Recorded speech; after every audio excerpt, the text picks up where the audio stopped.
Welcome to the Beaufort News. I'm Robyn Zimmerman. Coming up on our newscast, we'll find out why fishing can improve your mental health, and we'll learn about a new end market convenience store opening in Beaufort. Stay tuned.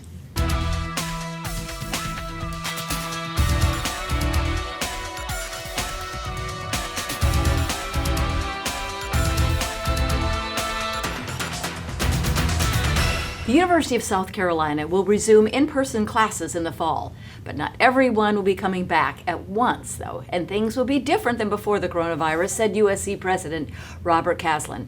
Students and faculty will return in phases, and the university will implement social distancing, alter dining options, increase the number of dorm rooms in which only one person is a resident, and more. Caslen's decision was informed by a group of faculty and administrators who made suggestions for how best to return to school. He said, "Every step of the way, our top priority is the health, safety, and well-being of our students." Well, as you probably have already heard, the Buford Water Festival has been canceled. The annual 10-day celebration planned for July 17th through the 26th in downtown Beaufort is off.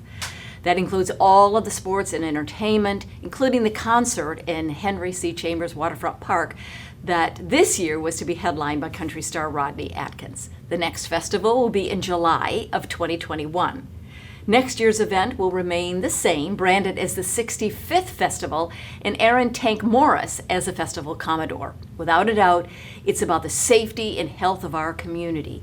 Water Festival Board Chairman Brian Patrick said, "We didn't feel it was responsible to try to come up with social distancing tactics in this type of environment."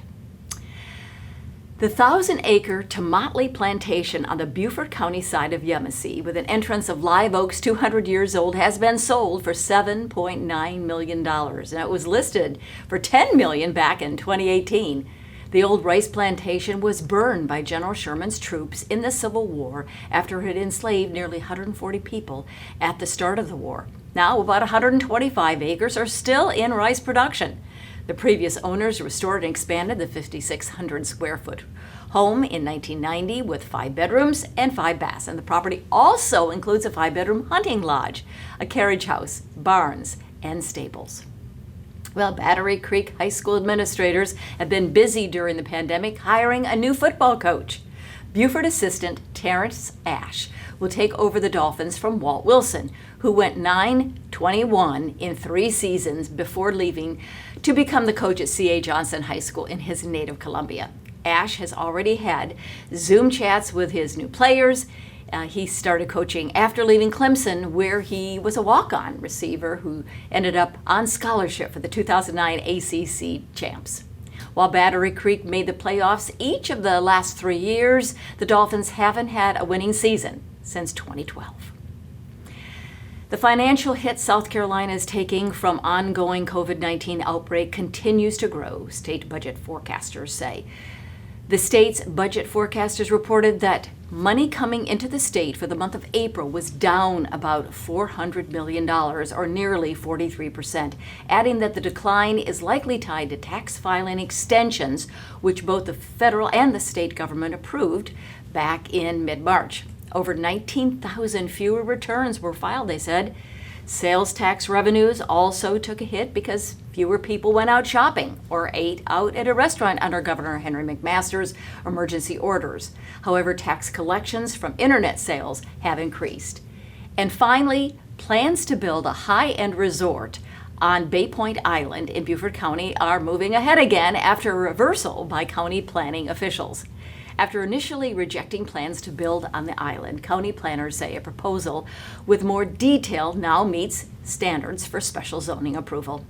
Bay Point Island sits at the northern mouth of the Port Royal Sound, just off St. Helena Island, and is accessible only by water or air.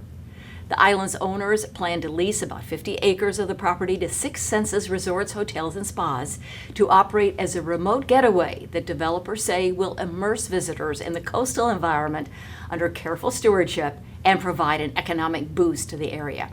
Environmental groups and local residents have opposed the plans over concerns of building in a critical wildlife habitat. For more information on these stories and many more, please check out the media sources listed on the screen. And remember to follow us on Facebook and Twitter at WHHI-TV. So don't go away.